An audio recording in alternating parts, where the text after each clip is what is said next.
And today I'm going to be interviewing Andre Dyre of City Choice HVAC. We've been communicating on Instagram for quite some time. He has a heating, ventilation, air, and conditioning company in Southern Ontario. And today we're going to talk to him about his business, how he got started in the HVAC industry, how he is doing personally and business-wise from a quarantine life perspective. Hi, thanks for joining, Andre. Just going to join you in on the live. Let's see. Hey,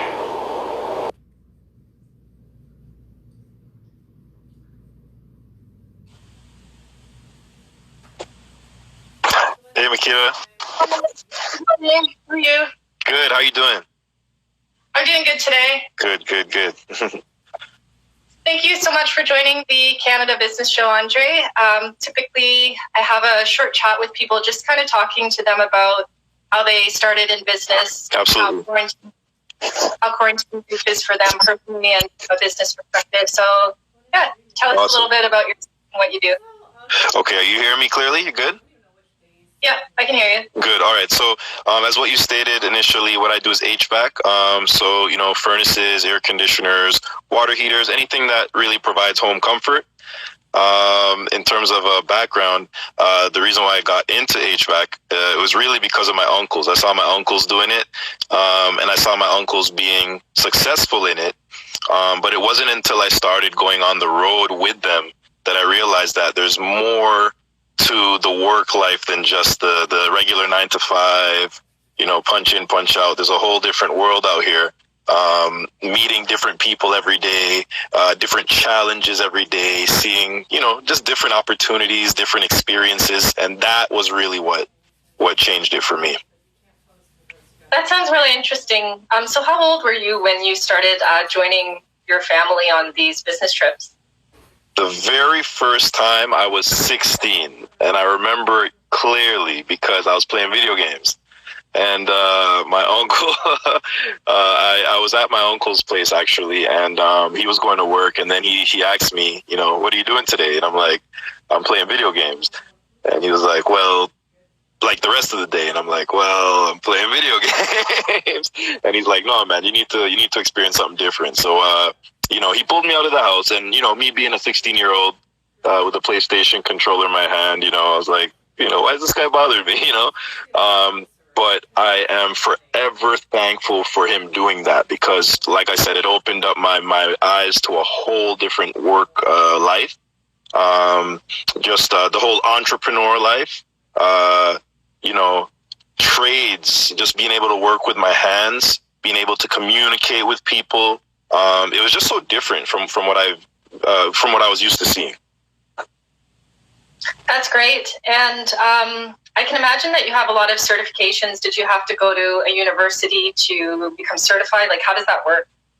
Oh, good question. So I did go to college. I went to Humber College, North Campus. Did my studies there to get certified. You have to get a minimum a gas license.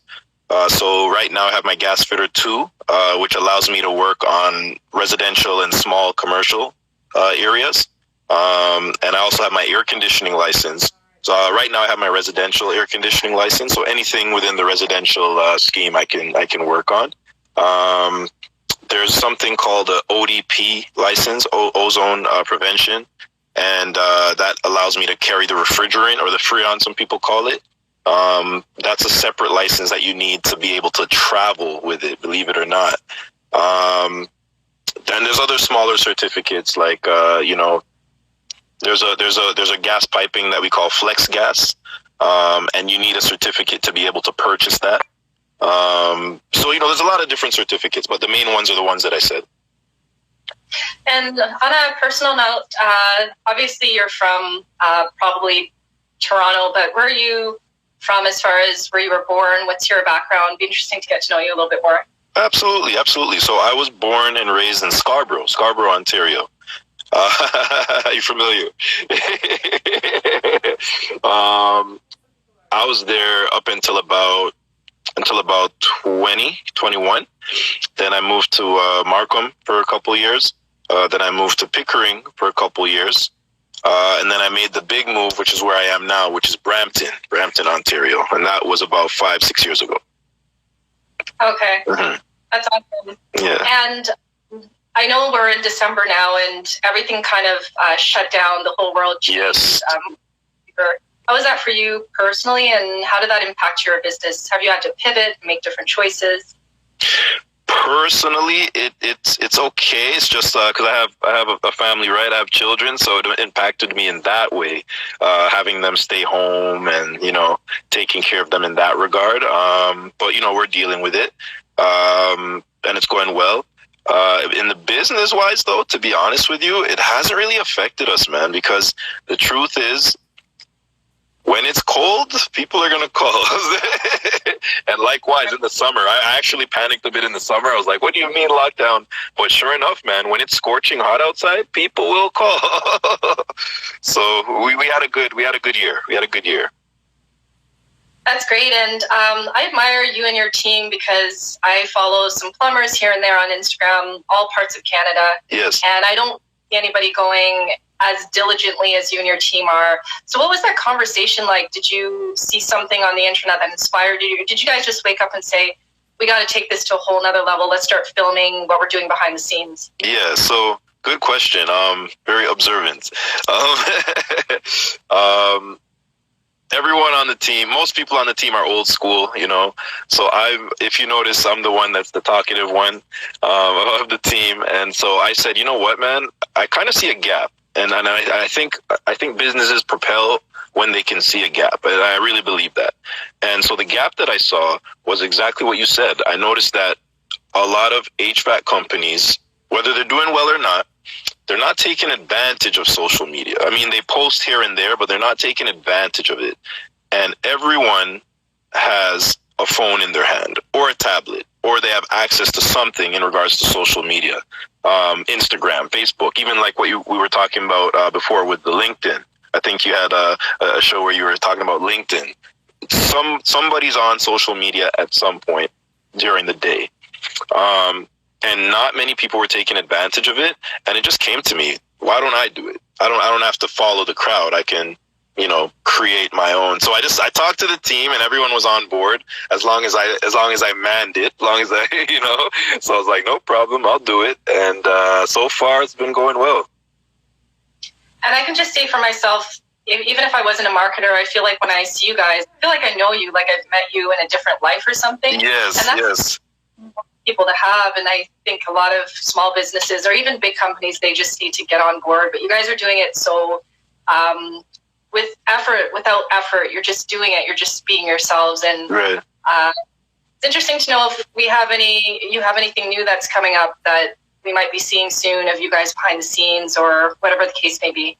Yes, we do. Without giving too much away, we're going to start doing some skits. Okay. Which should have been out already, but with COVID and everything, we just kind of took time, we put some time-lapse videos out, which that was huge. That was a goal that I've had for a long time, so we finally got to do that. But the skits, look out for some skits. Yes. Is there anything that you want? I know a lot of people on my end are going to see this after, and you're located in Southern Ontario. Is there anything that you want people to know? Are there any things that you're constantly seeing come up with people's heating and ventilation? Any tips that maybe you can give people that are at home and maybe something happens and you can give them some tips and advice? Yeah, absolutely. As much as I would love your business, basic things that I see coming up very commonly, Makita, to be honest with you, filters. Make sure you guys are changing your filters every 3 months. You guys would be surprised how much people, they just forget. And, with life, everyday life, you got your children, you got work, COVID's here now. I mean, it's easy to forget a filter. But just try to remember that because, if you don't change that filter, that can and will overheat the furnace, and that'll make it die a lot faster than you think.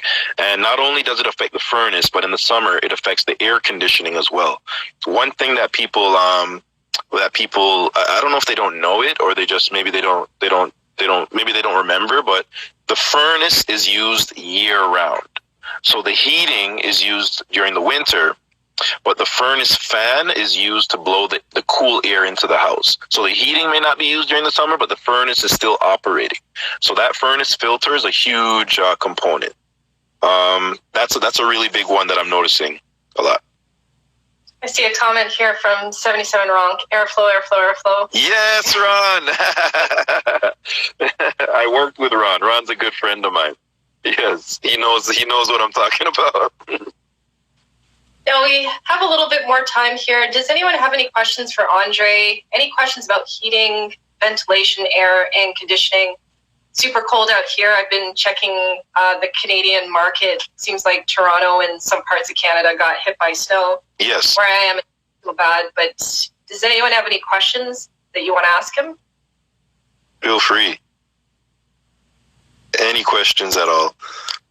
What's the temperature like where you are? It feels like, I'm going to say maybe 20 degrees Celsius. It's not. Is it really? I believe so. Oh, wow. It's about 3. It's about 3 here. Yeah, okay. Yeah, man. Thank you, Ron. Congrats on all your success. It's nice. Much appreciated, brother. All right. So I'm sure that you have a lot of things to do today, Andre. I'm going to upload this on IGTV. Okay. Anyone that's watching this that wants to replay it, feel free to do so. And I will tag him. So if you're in the Southern Ontario space and you need some help with HVAC, Andre, the team, City's Choice, they are the people to get to. So thank you so much for your time, Andre. And, thank you. You and your family. Happy New Year. I appreciate that, and you as well. Keep doing such a good job, Makita. Thank you. I'll do my best. Bye, everyone. Bye.